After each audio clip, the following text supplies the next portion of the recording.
Now, Friday Night Blitz on KEZI 9 News. Oh, man. Finally, Julian. Welcome back to the Friday Night Blitz. This week's going to be great. It seems every week during the high school football season is unpredictable, but that is what makes it so much fun. That's what it's all about, right? Of course. Fun, and tonight was no exception, especially in our game of the week. That's right. Our game of the week, it featured the Sheldon Irish and the defending 5A state champion Thurston Colts. And KEZI 9 sports producer Ronald Clark is in studio to tell us more about a very important player on the Thurston team.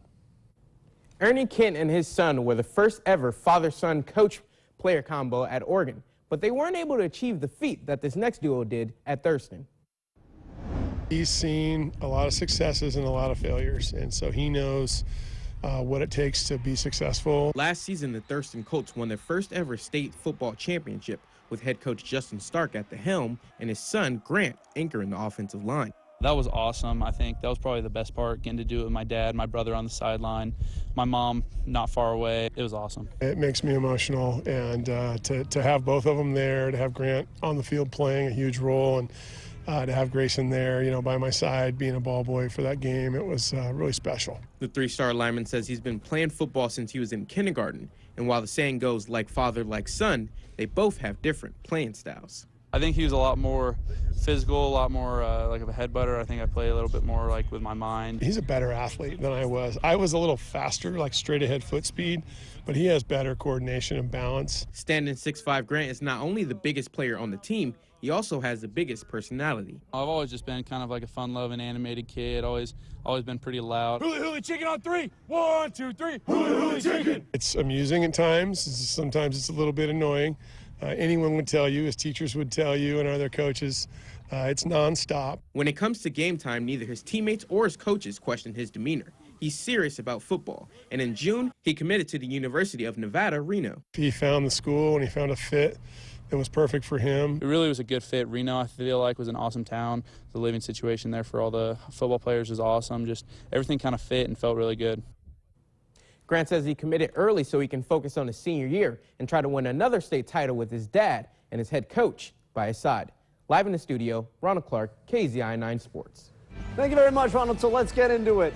Sheldon against the Fighting Hooly Hooly Chickens at Dennis Ludwig Stadium. Cade Chris to Dawson Muggy opens this thing up 14-3. Thurston opens up a huge lead on the Irish. And then it just kind of continued floodgates. Chris to Santino Stranieri. This was one of the 2 touchdowns they would throw. Thurston jumped out to a 27-3 lead, looking to get their first win over Sheldon since 1998. Chris, though, throws an interception to Braden Ryan. Sheldon would turn that into 8 points. And then the Irish started to make this one interesting. Griffin Line on 4th down. Ben Melhoff. What a catch. Unbelievable. So you think that there's a possibility here for a tie. You spoiled it, but Wes Comer would ice this thing off with a win. Thurston takes the dub. First time since 2000 a local team has beaten Sheldon. And not only that, Julian, this is the first time a team from a different classification has beaten Sheldon since they started the 6A down classification. History tonight. Now that Hooly Hooly Chicken must be working. Other 6A scores, Roseburg too much for McMinnville. Indians win 42-0. All right, so let's continue on. North Bend Bulldogs taking on the North Eugene Highlanders. Ian Spalding takes the snap, throws it deep. Off the brakes, though. Picked off. Dawson Davis makes a run. That's about all, but hey, still pretty athletic there, right? Third quarter, we're going to jump ahead a little bit. Scores a lot to a little. We don't have specifics, it's just a lot to a little. So, Colton Compton is where I'm going to go instead. QB keeper finds his way in for 6. North Bend wins a lot to a little. 51-0, the final. And beautiful skyline as the sun sets in South Eugene. Axe taking on the Ridgeview Ravens. Bryce Becker with the RPO keeper, breaks the tackle, cuts up field, and he's gone. To the 30, to the 20, to the 10, 5. You know how math goes. Touchdown celebration is on point, too, with a little dance at the end. Axe win 34-12. Kenny Culberstein's got those boys rolling. Willamette on the road against Crater. Comets leading 7-0 in the first. Wolverines on the doorstep. Damian Kirkpatrick floats one to the front end zone for Elisha Thompson. Willamette couldn't get much going after that, though. Crater's Trevor Davis launches one downfield right into the arms of Dawson Douglas, and Crater, quietly a very good team, 56-7 conference win. Churchill trying to bounce back after last week's loss to Thurston. Lancers hosting the Wildcats.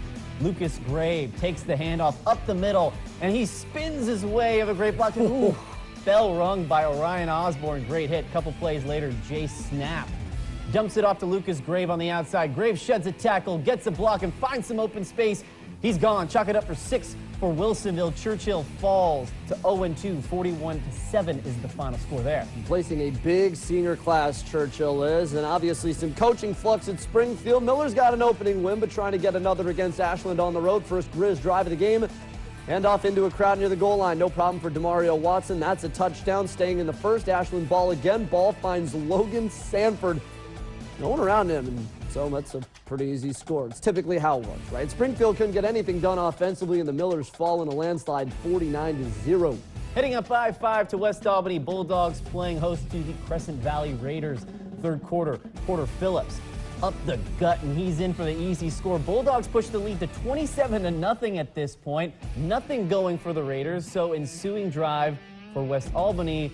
This time it's Carson Van Dyke on the keeper. He finds a lane, and he'll ride that wave all the way to the end zone. Bulldogs roll in this one, 41-zip. I would really love to see West Albany and Thurston. That would be a great one. Swinging over to Corvallis, Spartans hosting North Salem, and this was close from fourth quarter. Vikings on the goal line. Justin Montero takes it in on the QB sneak. That puts Corvallis down 27-12. Spartans get good field position after a kickoff. Carter Steves trying to make something happen. Still trying to make something happen, but he coughs up the ball. North Salem would recover it. A valiant attempt, but Corvallis falls 27-19. In 5A Special District 3 scores, Lebanon takes down Dallas 28-20, while South Albany falls to Silverton 46-7. All right, a little bit of 4A for you. Philomath Warriors hosting the Siuslaw Vikings. Second half, Warriors up 14-19. Philomath's Michael Lundy steps back. Ball gets tipped and intercepted by Camp Lakudra. Subsequent drive, Warriors backed into their own red zone. Elijah Blankenship pitches it back. Raiden Thornton gets the pass. Congratulations to Sam Johnson at 23. This is Siuslaw's first win since the finale of the 2017 season. Siuslaw wins 28-19. Yeah, what a feeling, huh? First win there. Cottage Grove Lions trying to bounce back from that loss last weekend, taking on Crook County Cowboys. 4th and goal, Cowboys with the ball. Pass is caught, but the refs say he was out of bounds, so Cottage Grove gets a stop. Turnover on downs, ensuing possession. Lions looking to get going. Logan Lowry's pass picked off. That's not what you want. Trevin Smith, he'll take it all the way in for 6. Cottage Grove falls to Crook County 49-0. Yeah, some tough days ahead for the Lions. 4A non-conference scores. Check it out. Marist right on top in that 4A conversation. 35-3. They beat Seaside, starts season 2-0, and Elmira gets shut out on the road 14-0 against North Valley. Marshfield also drops a home game against Gladstone 36-25. They're now 0-2. Same for Sweet Home, 0-2 as well. Losing to Banks, then Junction City lands an 0-2 start as well after losing 52-13 against Woodburn. I'm not tired yet. Are you? Oh, no, man. What is it, almost 11 something? That's early. Yeah, it's 2:22 on the East Coast right now, but it's 11:22 here, and that's why we are so awake. Still to come on the Friday Night Blitz, highlights and scores from 3A, 2A, and 1A, plus one of the craziest plays you're going to see all night. Stay with us. Welcome back to Friday Night Blitz on KEZI 9 News. A lot of good stuff from those upper classifications, but we can't forget about some of our other schools, of course. No, because we cover it all here on the Friday Night Blitz. 3A, 2A, and 1A, they all had exciting games as well. So let's start in 3A, shall we? Sandy M. Christian Eagles hosting the Douglas Trojans early in the first half. Eli Kennel keeps the ball. He's going to run it all the way in for the touchdown. That is just too easy. Extra point good. Eagles take the lead 7-0.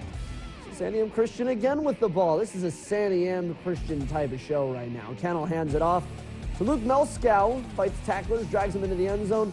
Sandy M would win this game. They've won their first 2 games by a combined 85-0. They won this particular one 46-0. In 3A, Pleasant Hill loses to Hidden Valley 63-12. South Umpqua loses on the road to Dayton 35-21. Sutherland gets their first dub of the season. They beat Taft 33-18. And congrats to the Eagles of Harrisburg and some of the best helmets in the game right now. A 27-0 win over Blanchard Captain. Yeah, those helmets are clean. On to 2A, Cresswell hosting Warrenton. This is one of the craziest plays I've seen. Cresswell quarterback Dalton Dewey drops back to pass, has no one downfield. Dewey turns and runs the other way this time, and he breaks a few tackles, and by this time he's off to the races. Dewey, look at this, makes this guy miss right here, makes him fall. That's a touchdown. Cresswell lost 47-22, but Mr. Dewey is a winner with that play. Go get you some Gatorade, man. You deserve it. Dewey defeats Truman over to Monroe, where the Dragons were hosting the Grant Union Prospectors. And I don't know if you've seen a Dragon fight a Prospector, but usually the Dragon wins. They struck first. Austin Tarrant, it's Trenton Bateman in stride. He's weaving through defenders, has one to beat. He's in for the score. Monroe leads at 7-0. But back comes Grant Union. Justin Hodge takes the handoff up the left side, and he's in for the touchdown, but Monroe would hang on to get the win, 27-14. 2A non-conference, Coquille shuts out Glide 48-0. Lowell beats Nestucca 66-38. Oakland gets a big 50-point win at home over Reedsport as well. North Douglas hosting Hosanna Christian, a team that won 60-0 last week. They continued where they left off. First play from scrimmage, Mikey Sanchez bursts through the middle and takes it all the way deep into North Douglas territory. So why not go to him once again? It'll be Sanchez. He'll get the handoff and rumble ahead for the score. North Douglas couldn't get much going. Hosanna Christian wins 46-6. Hosanna in the highest. Here's some 1A non-conference scores. Elkton defeats Myrtle Point 20-8, and Mapleton throws up 48 points in its win over Chiloquin. Then Oak Ridge thumps Bonanza 50-36. Mohawk lands a 10-point victory over Glendale. 1A special district scores. Mackenzie defeats Jewel 58-32. Crow drops a close one to Gilchrist 27-24. And then no score here for Triangle Lake and Alcea. Thank you, AP. And another wild, wild night in high school football. That's what Friday nights are for, but there's some big Saturday football games as well, Julian. Oh, yeah. Oregon looks to pick up where they left off as the Ducks take on Montana. Oregon State hopes to finally get their first win of the season against Cal Poly. And coming up, we'll hear from both teams ahead of their respective matchups. Stay with us.